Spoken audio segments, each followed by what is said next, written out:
What are the key tax updates and changes Australians should be aware of this year? FY25 में कुछ major changes नहीं है, बहुत ही minor हैं, और FY26 में तो बिल्कुल भी नहीं है। अगर कोई ऑस्ट्रेलियन सिटीजन या फिर ऑस्ट्रेलियन रेजिडेंट दुबई में प्रॉपर्टी बाय करता है तो उनको ऑस्ट्रेलिया में क्या टैक्स पे करना है? जैसे दुबई में जो प्रॉपर्टी है, दुबई में टैक्स नहीं लगता है, तो कैपिटल गेन्स भी नहीं है और आपका नॉर्मल टैक्स भी नहीं है। अगर किसी की प्रॉपर्टी दुबई में है and what if they don't declare in Australia उनकी इनकम या कैपिटल गेन है? If you have assets overseas worth at least $50,000, you got to declare it. अगर किसी को दुबई में किसी की प्रॉपर्टी है, उन्होंने प्रॉपर्टी दुबई में उनकी प्रॉपर्टी का रेंटल आ रहा है, बट वो रेंटल ऑस्ट्रेलिया में नहीं लेके आ रहे, बट वो वहीं के वहीं उसको यूज कर रहे हैं रेंटल, फिर तो उसके उस रेंटल इनकम के ऊपर कोई टैक्स नहीं है ना? नहीं, even then it is taxable. So in Australia we have a concept called worldwide income. अगर मैं ऑस्ट्रेलिया का रेजिडेंट हूँ तो मेरी वर्ल्ड वाइड इनकम टैक्सेबल है। Australia is from that perspective is very heavily taxed country.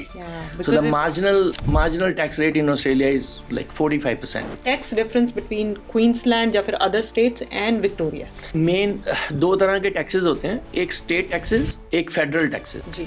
तो federal tax तो सारा सेम है, जैसे मैंने बोला कि आपको इनकम के ऊपर, रेंटल इनकम के ऊपर टैक्स देना है, जब प्रॉपर्टी बेचते हैं तो कैपिटल गेन्स के ऊपर टैक्स देना है। वो ब्रिस्बेन में भी सेम है, मेलबर्न में भी सेम है, सिडनी में भी सेम है, because it's a federal tax. We help you with selling your property in future। अगर आपको बेचनी है, रेंट करनी है, आपको long term, short term rental पे डालनी है जैसे Airbnb, we can manage that way। And अगर आपको गोल्डन वीजा लेना है, कंपनी सेटअप करनी है, बैंक अकाउंट खुलवाना है दुबई में, विल करवानी है, कमर्शियल प्रॉपर्टी खरीदनी है, रेंट पे चाहिए property, we manage everything। So basically we are one stop shop।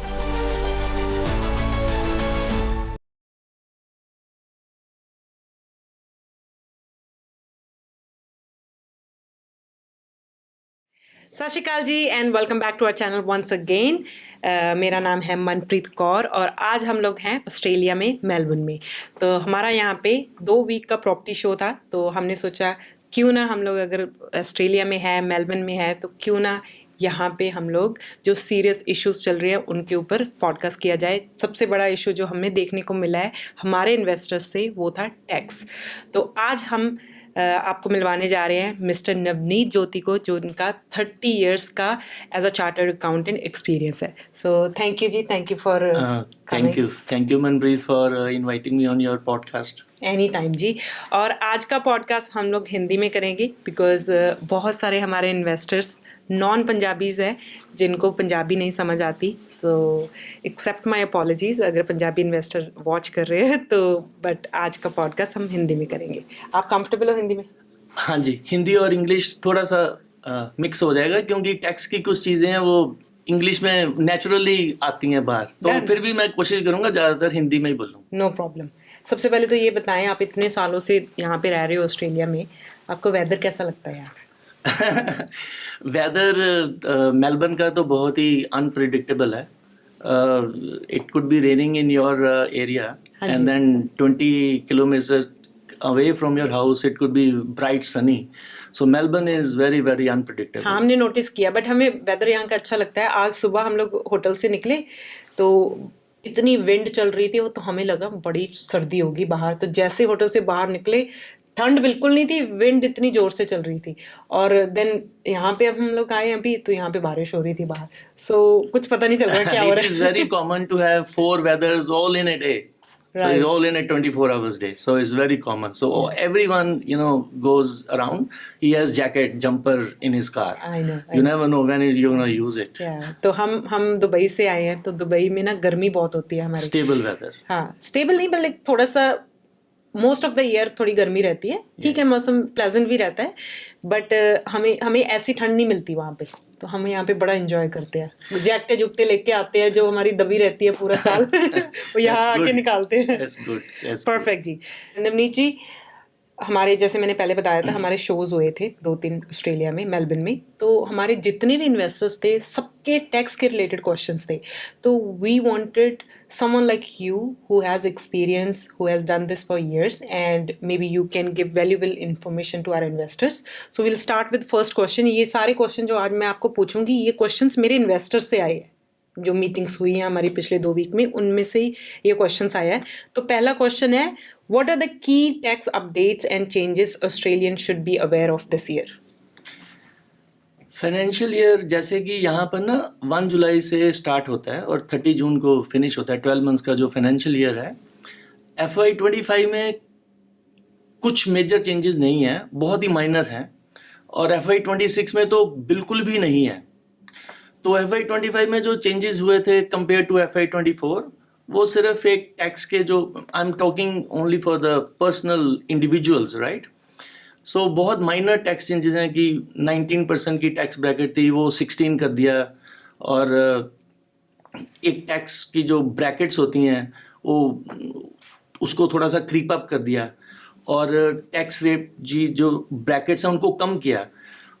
Other and I call them very, very minuscule changes. So there is Right. not much changes. Australian tax remains pretty from that perspective. From tax experts' point of view, it's pretty boring because there is not much changes. सबसे important जो सवाल है, अगर कोई Australian citizen या फिर Australian residents Dubai में property bye करता है तो उनको ऑस्ट्रेलिया में क्या टैक्स पे करना है? जो ऑस्ट्रेलियन रेजिडेंट मतलब टैक्स रेजिडेंट अगर दुबई में या ओवरसीज़ कहीं भी प्रॉपर्टी बाय करता है तो उसको ये ध्यान में रखना होगा कि जैसे प्रॉपर्टी का टैक्स यहाँ पे इसको लगता है उस सेम वे में लगेगा। उसमें एक दो चीज़ों का ध्यान रखना है। जैसे दुबई में जो प्रॉपर्टी है, दुबई में टैक्स नहीं लगता है, तो कैपिटल गेन्स भी नहीं है और आपका वैसे भी नॉर्मल टैक्स भी नहीं है प्रॉपर्टी के ऊपर, except when you buy you got to pay 4% stamp duty हाँ जी। to DLD, but other than that there is no taxation on annual earnings, Right. and at the same time there is no tax on when you sell the property. But what happens if you own property in Dubai? Same way we will assume that you are holding the property in Australia, so that means all the rental income which you receive minus obviously all the incidental related expenses like maintenance of the property or any agent fees or any repair sort of a thing, you got to take out of the gross annual rent, and then whatever net value is remaining, that is taxable in Australian taxation. Okay. That's one part. Second is that when you sell the property, Australian residents are eligible for capital gains exemptions. तो यहाँ पर क्या है कि अगर कोई भी property, even shares, not only property means immovable property. We, for a broader sense, property includes a lot of other things, right? This mic is also property. So, but in our parlance, property means buildings and apartments and this and that. When you sell the property in Australia, there's a thing called 50% capital gains exemption. So when you sell the property, if you held the property for at least 12 months, then you are eligible for 50% capital gains exemption. After that, you have to pay tax. So you pay tax on 50%. So same thing would apply if an Aussie investor holds property overseas. So someone having property in Dubai, if he held the property for 12 months or more, then whatever gains he makes, 50% exempt, and the remaining is taxable. Okay. When does the tax becomes payable on rental income and selling the property on both? So rental income tax is payable when you receive the rent. Same day, like even if it's middle of No. the year? So when you receive the rent means, for example, our financial year is from 1 July to 30 June. And then right now we are in the financial year 26. So for example, let's assume this is June 26, right? In June 26, you do not receive the rent for June 26 month. Let's say there is some delay by the tenant in paying you. So then I'm not required to pay tax on that money, even if the rent belongs to that period, right? Mm-hmm. So if I receive that rent in July 26, I will pay in that financial year which relates to July 26, which is actually FY27. So rental income is taxed on receipt basis. Got it. But when you sell the property, it's very interesting, it's the other way around. When you sign the contract of sale with the buyer, the date of signing, when both parties sign, that is the date of contract. Then that financial year, whatever it is there, will be will be taken into consideration of your tax liability. Understand. So that means if you sign the contract on 30th May, let's say you sold one property signed the contract on 30th May in Dubai, but you got the money, it's called settled in say July 25. But according to CGT taxation, you will be paying tax in FY25 instead of FY26, even if you got the money in FY26. Got it. So Understand. Yes. How does the foreign tax credit system works, and how do you avoid being taxed twice? Yeah, a very good question, Manpreet, especially for Australian investors wanting to invest overseas, whether in Dubai or anywhere else. First of all, we got what you call DTAA, Double Taxation Avoidance Agreement. We got, I think, about 40 countries. We got that DTAA. So DTAA ensures that you pay tax only in one country, and then in the second country, if you are doing your taxes, you can claim the foreign tax credit, we call FTC for short. But the beauty of Dubai is because there is no tax in Dubai, it wouldn't affect you even if we don't have a DTAA with UAE. So Australia doesn't have UAE, doesn't have DTAA with UAE. But it doesn't affect the Australian investor from the point of view of tax liability, because you're not paying any tax in Dubai. So for example, my rental income, let's say, is 30,000 AED, or equivalent of, let's say, 12,000 AUD. So 12,000 AUD minus all the expenses, let's say it's 10,000. So what I'm saying, I have not paid even $1 in Dubai as tax on this rental income, but I got to pay tax in Australian taxation system on this $10,000. So it's very, very, it's not double taxed at all. Understand. That's good to know, because I am learning a lot of things. Because being not expert but being regularly coming to Australia, मेरे लिए भी ये जानने बहुत ज़रूरी है जो आप बता रहे हो इन्फॉर्मेशन, क्योंकि मेरे से ये रोज़ सवाल पूछा जाता है, but I am not the right person to answer because I am a real estate agent and that too in Dubai. तो whenever I have anybody who is asking these question, so I will make sure कि उनको advice कर सकूँ कि आप अपने CA से पूछो, या फिर maybe they can reach out to you if they need any guidance. So एक बहुत इंपॉर्टेंट क्वेश्चन, अगर किसी की प्रॉपर्टी दुबई में है and what if they don't declare in Australia, उनकी इनकम या कैपिटल गेन है. जो ऑस्ट्रेलिया का टैक्स लेजिस्लेशन है, there is a imposition on the taxpayers that if you have assets overseas worth at least $50,000, you got to declare it. Assets means fixed deposits, investment property. Like many people in Australia are migrants from other countries, China, India, Pakistan, Bangladesh, so on and so on, right? And then most of the migrants would have some kind of assets there, whether it is their ancestral property, whether they got some fixed deposit in any Indian bank or whatever, you would be earning some interest on that. So the law says that if your assets is worth more than $50,000, you got to declare it in the tax return. That's number one. That's from the assets point of view. Number two, if you are making any income, for example, any interest on the bank deposit or any dividend in the shares held overseas, or even any pension, like someone working in the military or any government department, he migrated to Australia and then he is receiving exempt pension in India or other country, you got to put it in the tax system here. So all these incomes have to be declared in the Australian tax return. Okay. And another question you asked, that if someone does not declare, what would happen? Right. As I said, it is legislated to declare that. So if someone doesn't do that, then there are severe penalties that can apply. Okay. So for example, if you simply forget, honestly, like honest mistake, people do make honest mistakes, right? They simply omit, then there's a 25% penalty for being not taking reasonable care to prepare your tax return. And if you're reckless, then the penalty can be 50%. And if there's complete disregard of the law, like intentional disregard of the law. कि करना नहीं चाहते. हाँ, अभी करना ही नहीं है, मुझे पता भी था तो भी नहीं, चलो छोड़ो, इनको क्या है ना छोड़, तो 75%. So penalties can be very severe. Okay. And but मेरा एक क्वेश्चन है कि अगर किसी को दुबई में किसी की प्रॉपर्टी है, उन्होंने प्रॉपर्टी दुबई में उनकी प्रॉपर्टी का रेंटल आ रहा है, बट वो रेंटल ऑस्ट्रेलिया में नहीं लेके आ रहे, बट वो वहीं के वहीं वो उसको यूज कर रहे हैं रेंटल को, फिर तो उसके उस रेंटल इनकम के ऊपर कोई टैक्स नहीं है ना? नहीं, even then it is taxable. So in Australia we have a concept called worldwide income.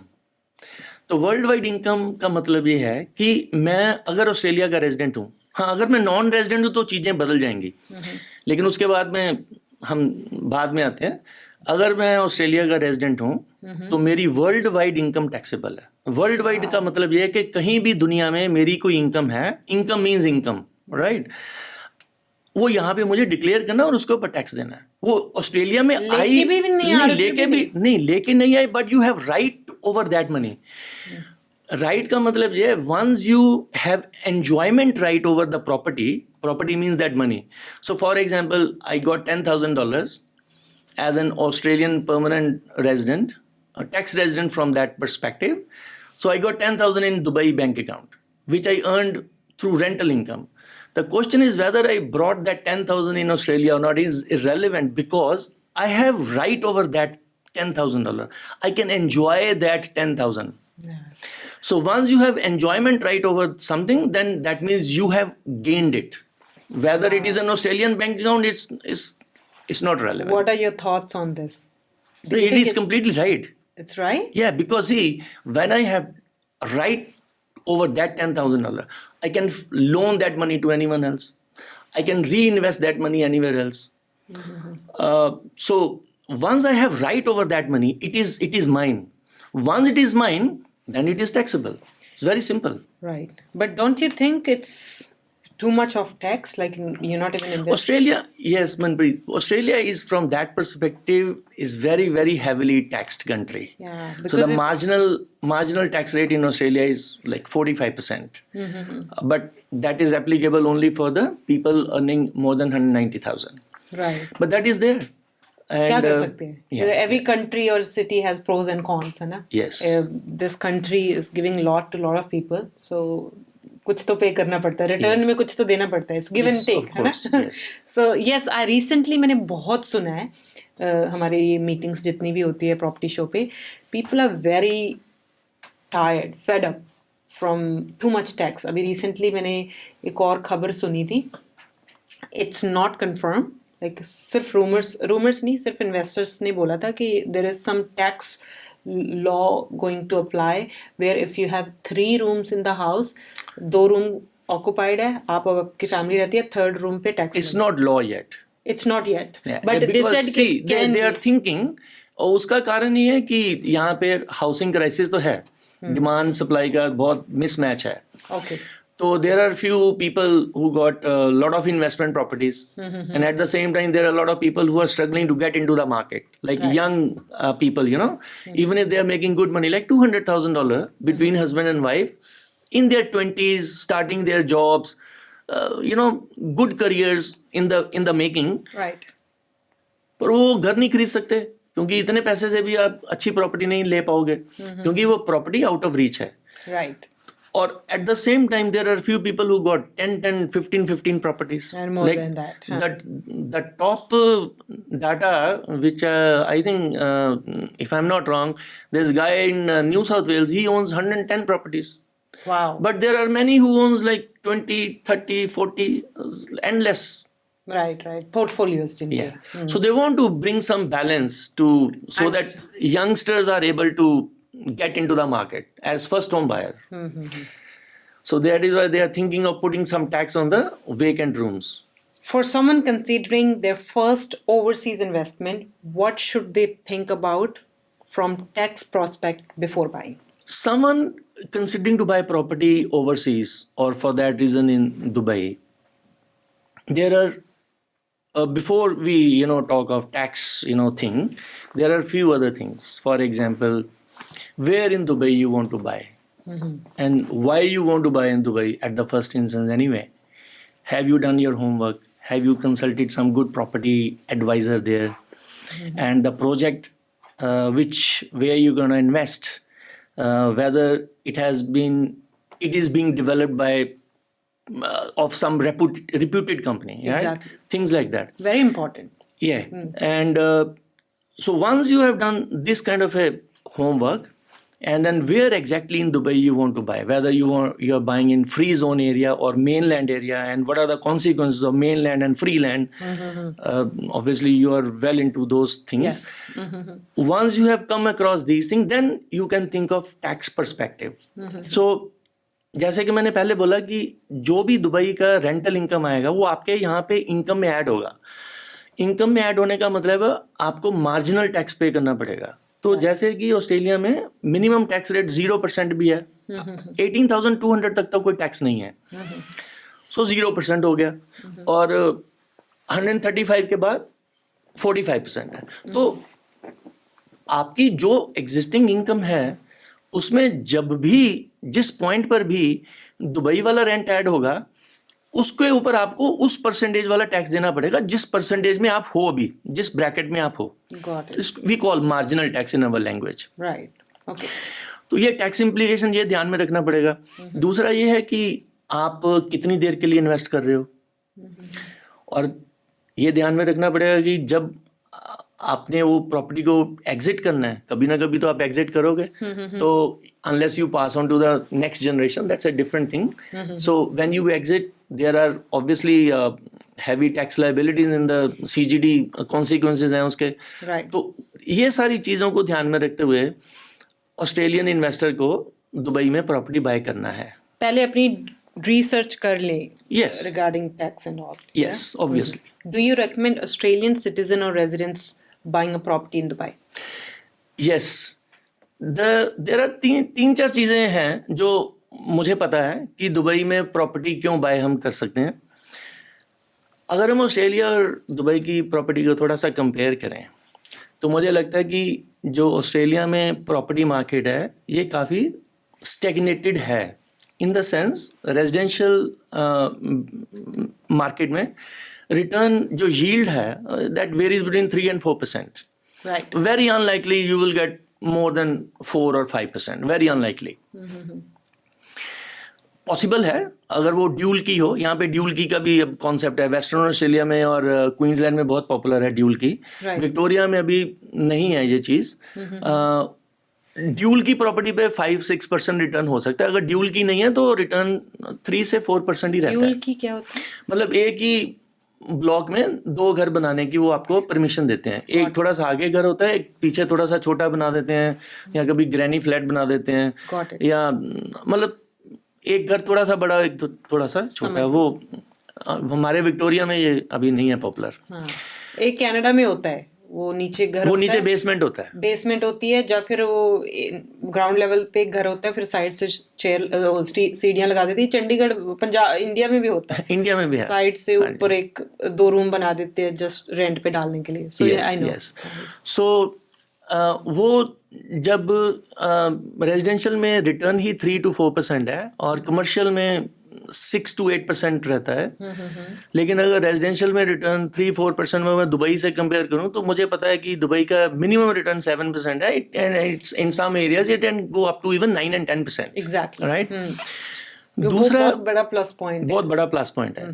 दूसरा पॉइंट कि जब दुबई में आपको प्रॉपर्टी बाय करना है तो मुझे जहां तक पता है कि 4% स्टैम्प ड्यूटी है. राइट. जब वो DLD को जो पे करना है. यहाँ पर कम से कम 5.5%, 5.5 है. वैसे वो ये परसेंटेज स्टेट टू स्टेट थोड़ा डिफर करती है. हम विक्टोरिया में है तो अराउंड 5.5. सिडनी कौन सी उसमें पड़ती है? New South Wales. तो सिडनी में आई थिंक 4% है. तो यहाँ पे कितना है? 5.5. हाँ जी, 5.5 अप्रोक्सीमेटली 5. थोड़ा सा एग्जैक्ट नहीं होता सब. 5.5. तो एक तो ये बात है. दूसरा विक्टोरिया में क्या, जहाँ पर हम बैठे हैं, कि कम से कम अगर जैसे मान लो कोई भी आपकी इन्वेस्टमेंट प्रॉपर्टी है. अब कोई भी इन्वेस्टमेंट प्रॉपर्टी होगी थोड़ी सी डिसेंट होगी तो कम से कम उसकी लैंड वैल्यू $3 लाख तो होगी.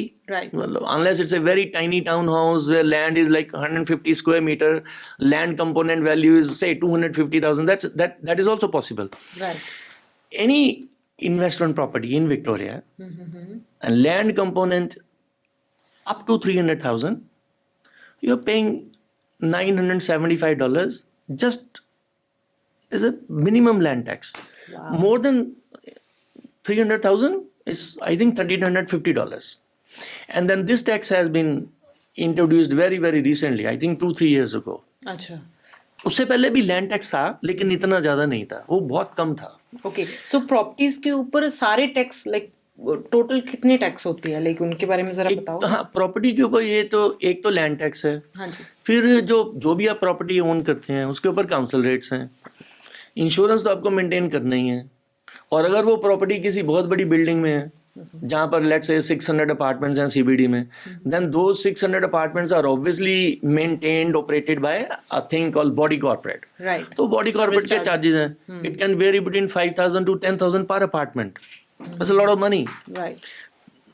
As I said, council rates are pretty expensive, considering all the levies like fire levy, bushfire levy, and flood levy. So council rates are quite high in Australia. सो ये 3 tax है property के ऊपर. उसके अलावा capital gain अलग है. Capital gain तो है. और रेंटल इनकम के ऊपर. रेंटल इनकम में भी आपको टैक्स पे करना है. और दुबई में मुझे पता है कि एनुअल टैक्स कोई नहीं है प्रॉपर्टी के ऊपर. We don't have personal tax, personal income tax. We don't have a capital gain. We don't have any tax on your rental income. So it's net to you. जो भी आप कमाते हो, जो भी आपके बैंक अकाउंट में आते हो, it's yours. So हमें we as a Dubai resident, we are not used to paying tax. तो हमारी ये बातें ना पहले तो स्टार्टिंग में तो सर के ऊपर से निकल जाती थी. तो अब जाके I am more interested to learn more about it because I am in the business. I need to know what's happening, है ना. तो मुझे काफ़ी मैंने रिसर्च किया ऑस्ट्रेलिया के बारे में. So I know like I keep reading about new rules law, but it was important कि मैं किसी एक्सपर्ट से मिलूँ. आपके इतने साल का एक्सपीरियंस है, इट्स गुड टू नो. तो इसके अलावा जो मैंने आपको सवाल पूछे, ये तो सवाल थे मेरे इन्वेस्टर्स के जो उन्होंने मुझसे पूछे थे, तो वो मैंने आपसे पूछे. इसके अलावा आप कुछ बताना चाहोगे? मे बी कुछ नया कुछ हो रहा है जो anything you want to add in? जब आपने प्रॉपर्टी में इन्वेस्ट करना है, ऑस्ट्रेलिया में प्रॉपर्टी का लोगों को बहुत शौक है. Passion, addiction. The people are passionate. I wouldn't be that harsh. People are really passionate about property. As I said, I have seen a lot of people having more than 10 properties, right? Right.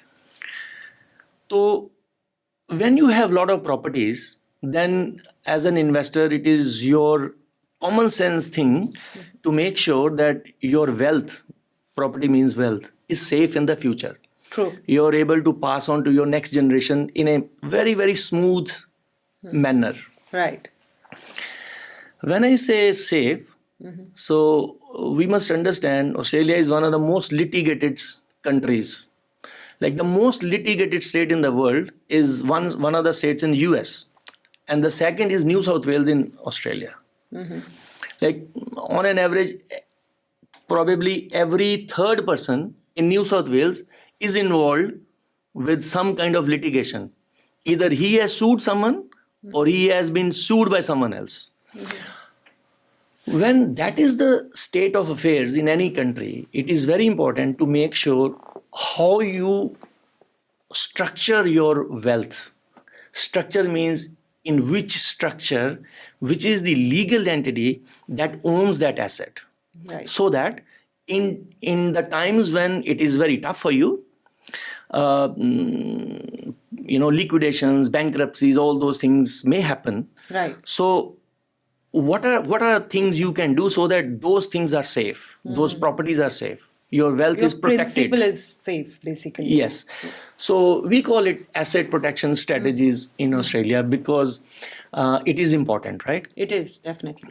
So if you own property in your personal name and then someone has sued you for say $4 million, well, your all properties are under risk. But if you got family trust with a corporate trustee, you structure it properly, your trust deed is pretty solid in that sense, then your properties are likely to be safe. No one can touch them. Right. So that's number one. Now, you must have heard that, about self-managed super funds. No. Okay, It's so a Australia thing. yes. Okay, So बताइए. Australia loves innovating new, devices and instruments. When tax instruments. अच्छा, So tax. we were the one who introduced FBT. We were the one who introduced GST. So we come up with new taxes. That's We got interesting. payroll tax. So I think there are a lot of taxes which Australia invented. Oh, interesting. Yeah. So in self-managed super fund is like your retirement fund. Most other countries, your retirement fund is managed by some institution, Okay. like third party, like professional third party Got who are expert in that field. But we allow in Australia for you to manage your retirement fund individually yourself. That is why we call self-managed superannuation fund, SMSF. So a lot of people, and SMSF is a very, very big thing. We got about 650,000 self-managed super fund, and I can almost guarantee that people buying properties in Dubai from you, at least 50% will be buying in their self-managed super fund. Really? Yeah. That's good to So know. self-managed super fund is important in that context. Good to know. And एक चीज और, हमने जो last जून में जब हम लोग आए थे, प्रॉपर्टी शो किया था, हम ब्रिस्बेन भी गए थे, क्वींसलैंड बोलते हैं ना उस Yeah, एरिया को. हाँ, Brisbane. तो हम लोग क्वींसलैंड घूमे थे पूरा 5-6 दिन के लिए, और फिर विक्टोरिया भी आए थे, मेलबर्न भी आए थे, और इस बार हम सिर्फ मेलबर्न में ही हैं. तो और हम विक्टोरिया भी घूमे, हम ग्रेट ओशन रोड गए, पूरा like we did 6 days road trip, right. तो हमने बहुत सारे लोगों से बात की, not only from with our investors, but when we were on road trip, तो हमने नॉर्मल लोगों से भी बात की. नॉर्मल लोगों, जैसे जिस होटल में रुके हुए हैं उनसे बात की, रेस्टोरेंट्स वालों से, वेटर्स से, मतलब एवरीवन, लाइक ग्रोसरी स्टोर वालों से. तो उनसे भी हमने ये चीज़ें ना क्वेश्चंस पूछे. तो व्हाट आई अंडरस्टूड कि विक्टोरिया में और क्वींसलैंड में या फिर किसी और जो भी स्टेट है, tax are different and it's very different. Victoria में मुझे लग रहा है लोग ज्यादा परेशान है than other states. Yes. So can you elaborate कि what is the difference between tax, what is the tax difference between Queensland या फिर अदर स्टेट्स एंड विक्टोरिया? देखो, जो मेन 2 तरह के टैक्सेस होते हैं, एक स्टेट टैक्सेस, एक फेडरल टैक्सेस. जी. तो फेडरल टैक्स तो सारा सेम है. जैसे मैंने बोला कि आपको इनकम के ऊपर, रेंटल इनकम के ऊपर टैक्स देना है, और जब प्रॉपर्टी बेचते हैं तो कैपिटल गेन्स के ऊपर टैक्स देना है. वो ब्रिस्बेन में भी सेम है, मेलबर्न में भी सेम है, सिडनी में भी सेम है, वो because it's a federal tax, right. Then we come to the state taxes.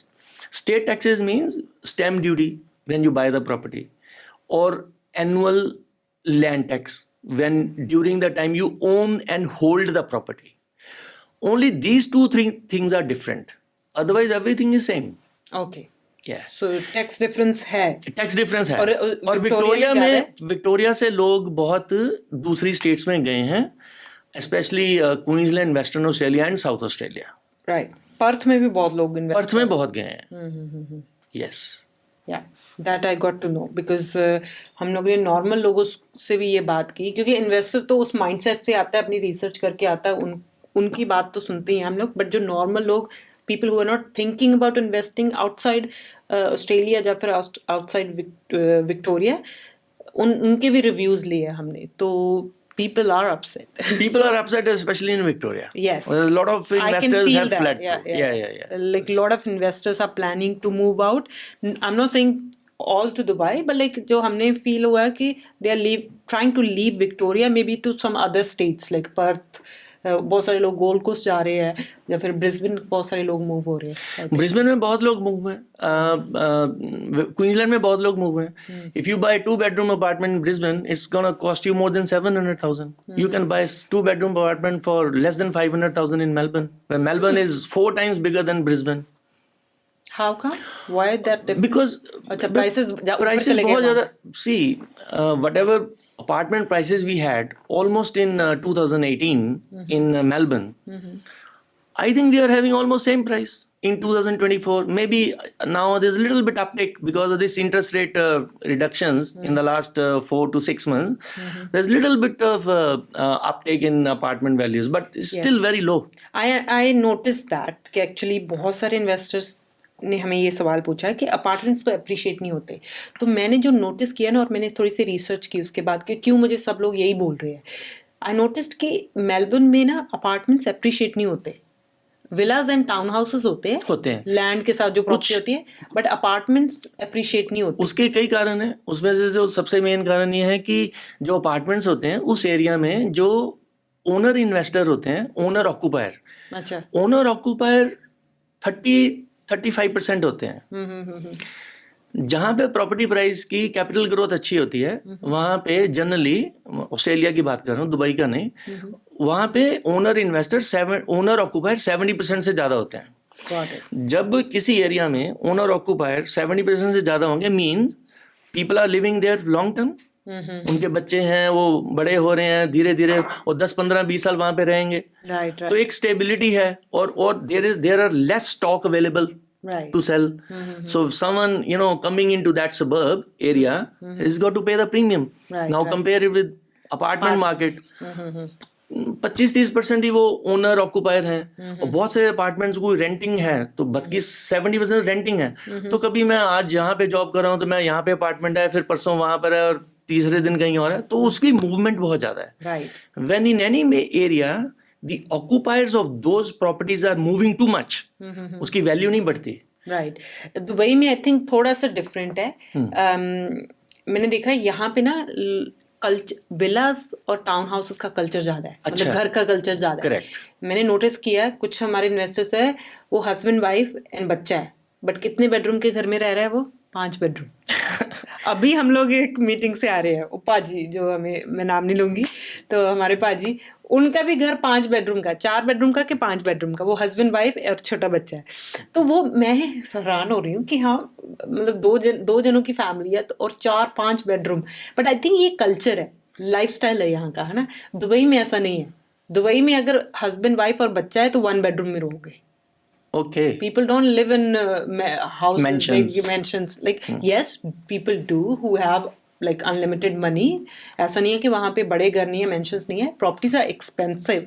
If you compare that to Melbourne, है ना, वहाँ पे starting price for 3 bedroom townhouse का around 1.3 million ऑस्ट्रेलियन डॉलर बनता है 3 बेडरूम का। तो और अपार्टमेंट का starting price around 3.5-4 lakh dollar बनता है, वो भी स्टूडियो का, सबसे छोटा अपार्टमेंट खरीदना हो तो वहाँ पे क्या है ना, वहाँ पे अपार्टमेंट का भी कल्चर उतना ही है जितना टाउन हाउसेज एंड विलास का, so it's equal. When you go to Dubai you will see कि वहाँ पे ना I would say 80% of the population is youngster, young families, husband wife या फिर बच्चा है उनका, या फिर बैचलर है, सिंगल है, अंडर 40s और अंडर 30s, ये पॉपुलेशन आपको सबसे ज़्यादा मिलेगी वहाँ पे। और जब यंगस्टर्स को ना बड़े घर नहीं चाहिए, बिकॉज एक तो हाई मेंटेनेंस है, एक महंगा है। अब मैं अकेली अगर दुबई में रहती हूँ, मैं 3 बेडरूम या 4 बेडरूम क्या करूँगी, एक तो सफाइयों में दिन निकल जाएंगे, ऊपर से मेड रखनी पड़ेगी, तो इसलिए अपार्टमेंट्स ज़्यादा प्रेफर करती है। I lived in apartment all my life, like जब दुबई में, अभी जाके हम लोग घर में मूव हुए हैं, बट पहले मैं अपार्टमेंट में रही हूँ, not because of the money और anything, it's because I don't want to maintain. सरदर्दी नहीं है, क्योंकि मैं सुबह 7 बजे निकल जाती हूँ, रात को 9-10 बजे घर आती हूँ, तो मुझे वो घर आके सफाइयाँ वो सब ऑर्गेनाइज नहीं करना, वेरी डिफिकल्ट। तो आई थिंक वो mindset and culture is different in Dubai, but yes यहाँ पे कल्चर बहुत डिफरेंट है। It's about the lifestyle. People love big houses here. Yeah, people love. It's pretty much close to like we have in US. हाँ, big lawns. मतलब अभी Brisbane में हम लोग लास्ट ट्रिप में गए थे, तो हमारे कोई इन्वेस्टर थे, उनके घर पे गए, 8 एकड़ का घर है उनका। मैंने कहा सुबह निकल जाओ, शाम तक गेड़ा लगा के आओगे। तो 8 एकड़ का घर है, तो I mean like people like it, so I mean like her country का अपना अपना वो स्वाद होता है, बोलते हैं ना। आपके एक क्वेश्चन से थोड़ा सा बीच में छूट गया एक पार्ट, कि जब आपने पूछा था कि दुबई में जब इन्वेस्ट करना है तो किस किस चीज का ध्यान रखना चाहिए। हाँ जी प्लीज। तो उसको बीच में हम किसी और टॉपिक पे चले गए। हाँ जी। तो जब हम बाय करते हैं कोई भी प्रॉपर्टी, लाइक जैसे मैं बता रहा था ऑस्ट्रेलिया में, जैसे आप इंडिविजुअल नाम पर भी बाय कर सकते हैं, और एक यहाँ पर एक व्हीकल है उसको कहते हैं हम ट्रस्ट। तो आप अपने ट्रस्ट में भी बाय कर सकते हैं, trust with a corporate trustee. Trust without corporate trustee is nothing. It's equal to individual. But trust with corporate trustee is a different ball game. It's pretty safe from that perspective. And the beauty is that passing on to the next generation is very, very, it's like half an hour job. It's Right. very simple. Right. So sometimes what happens when you own the property in individual name, especially someone, you know, in their late age, like 60s or, you know, 70s and things like that, and when they want to pass the property to the next generation, it can be a nightmare. So if someone willing to buy property in Dubai, and the age group of that person is, for example, if the age is say 30s, no problem. You buy an individual name, you got, you know, whole life in front of you. But someone in 60s or, you know, that age, so after they pass away, the property transfer, the ownership of the property transfer to their, you know, children, can be difficult. Understand but I think I add on to this, Dubai में अगर आपको trust के नाम पे property खरीदनी है ना, अपने इंडिविजुअल नाम पे नहीं खरीदनी, ट्रस्ट पे या फिर कंपनी के नाम पे खरीदनी है, तो आपका ट्रस्ट और कंपनी वहां पे होनी चाहिए। Yes. इंटरनेशनल कंपनी या फिर ट्रस्ट के नाम पे आप प्रॉपर्टी नहीं बाय कर सकते, you have to set up that there. But yes I agree, but Dubai में एक चीज़ बड़ी अच्छी की हुई है उन्होंने, अगर आप प्रॉपर्टी बाय करते हो you can do a will, जैसे वसीयत हम इंडिया में करते हैं, है ना। हाँ जी। आप खरीदो और जिसके नाम पे भी करवानी है, पहले ही आप वसीयत करवा दो, 5,000 दिरहम, जो कि आई थिंक लेस देन $2,000 होता है, वसीयत हो जाती है, और देन इट्स सेफ, है ना, जिसके नाम पे भी आप करवानी है। तो यूजुअली possible है वो। हाँ, यूजुअली लोग क्या करते हैं, पर्सनल नाम पे लेते हैं। अगर 1-2 प्रॉपर्टीज खरीदनी है, अगर आपको 50 प्रॉपर्टीज का, 100 प्रॉपर्टीज का पोर्टफोलियो बनाना है, फिर वो ट्रस्ट चाहिए, then I company। Would recommend go on company name, या फिर कंपनी सेटअप करके उसके नाम पे बाय करो। बट इफ यू बाइंग 1, 2 और 3 प्रॉपर्टी, वो इंडिविजुअल में भी ठीक है। हाँ, इंडिविजुअल सरदर्दी Because कम it's है, easier to set paper up. कम है, कम है। Yeah. अगर आप ट्रस्ट और कंपनी खोलते हो तो पेपर वर्क बहुत है और एक्स्ट्रा कंप्लायंस, ऑब्वियसली कंप्लायंस तो ज्यादा है। हाँ, और Yes. वहाँ पे कॉर्पोरेट टैक्स है हमारे, तो अगर 9%. 9%, But that 9% is applicable, I think, only after 375,000 Emirate $1 dirham. US Approximately. 360,000 हाँ बनता है। AED. हाँ, तो Yeah. साल का अगर आप $1 US कमाते हो, बट फिर भी तो अगर इतनी रेंटल इनकम तो आनी नहीं किसी की। हाँ, Unless you got a very, very big portfolio. Right. Unless So you for have a 2-3 properties, it won't be that much. But if you sell in future, capital gain आया है आपका, तो उस पे भी फिर कैपिटल लग सकता है। हाँ, उस हाँ पे जी। भी 9% लग सकता है। तो अगर if you have a short small portfolio 1-3 units, then it's better on Individual. Personal name, Yeah. And will करवा सकते हैं, and we help with this With all that this. things also. We have lawyers who can help them to do this. एक, जैसे अब हम Australia में बैठ के बात कर ही रहे हैं कि ऑस्ट्रेलियन इन्वेस्टर को अगर वहाँ पे बाय करना है, तो जैसे आप की वहाँ पे एक कंपनी है जो कि प्रॉपर्टी में डील करती है, तो ऑस्ट्रेलिया का अगर इन्वेस्टर वहाँ पे इन्वेस्ट करना चाहेगा तो आप क्या क्या सर्विसेज प्रोवाइड करते हैं, ये भी आप बताएं please. Sure. So our company name is Kirpa Properties. So हम लोग brokerage firm है. So we are private brokerage firm and we work with all the developers in Dubai. Dubai में कम से कम 70 से 100 70 to 100 डेवलपर है. So we are registered with all the developers, and if you want to buy with any of the developers we will help you with all the documents and everything. इसके अलावा we help you with selling your property in future. अगर आपको बेचनी है, rent करनी है, आपको long term short term rental पे डालनी है जैसे Airbnb, we can manage that way. And अगर आपको गोल्डन वीज़ा लेना है, कंपनी सेटअप करनी है, बैंक अकाउंट खुलवाना है दुबई में, विल करवानी है, कमर्शियल प्रॉपर्टी खरीदनी है, रेंट पे चाहिए property, we manage everything. So basically we are one stop shop. So पिछले 4 साल से जब से मैं रियल एस्टेट कर रही हूँ, मेरे 90% इन्वेस्टर्स सारे यूएस, कनाडा, ऑस्ट्रेलिया, यूके से है. तो इन कंट्रीज से जब कोई हमें रीच आउट करता है, उनकी ये सबसे ज़्यादा ये कंसर्न्स होती है कि मैं खरीद तो लूँ, मेरे पास पैसे है, 1 मिलियन है, 2 मिलियन है, मैं आपको दे देता हूँ, मेरी प्रॉपर्टी कौन मैनेज करेगा? आप Manage. तो बेच के मुझे साइड पे हो जाओगे, है ना? यूजुअली यही होता है, Yeah. सेल्स एजेंट का काम होता है प्रॉपर्टी बेच दो, उसके बाद आप जानो आपकी प्रॉपर्टी, मतलब हमें कोई लेना देना नहीं. But that's why I started this firm, because I want to make this one stop shop so that client एक बार इन्वेस्ट कर दे, उसके बाद वो शांति से सो जाए. मतलब वो हमारी सरदर्दी है. उसके बाद एक बार आपने इन्वेस्ट कर दिया, उसके बाद it's our responsibility. Very good. आपको सिर्फ आपका क्वार्टरली या फिर एनुअली आपके अकाउंट में रेंट आ जाए, दैट्स इट. ये उस वहां तक हम पहुंचा देंगे. So that's why we started this verticals, अलग अलग, जहाँ पे आपको किसी चीज की सरदर्दी नहीं होगी. Will take care of everything. That's good. That's why people are like now more interested and relying on us, क्योंकि हमने ये थोड़ा सा स्मूथ कर दिया है. That's good. And I have seen some advertisements on our main property portals called realestate.com.au. वहाँ पे दुबई की प्रॉपर्टीज की काफी अब लिस्टिंग्स आ रहे हैं, लगी हैं. बिल्कुल बिल्कुल. तो that is good. Is picking up the momentum. Of course. Yeah. Australia is warming up. Australia means property. And as I was telling you, super fund, self-managed super fund.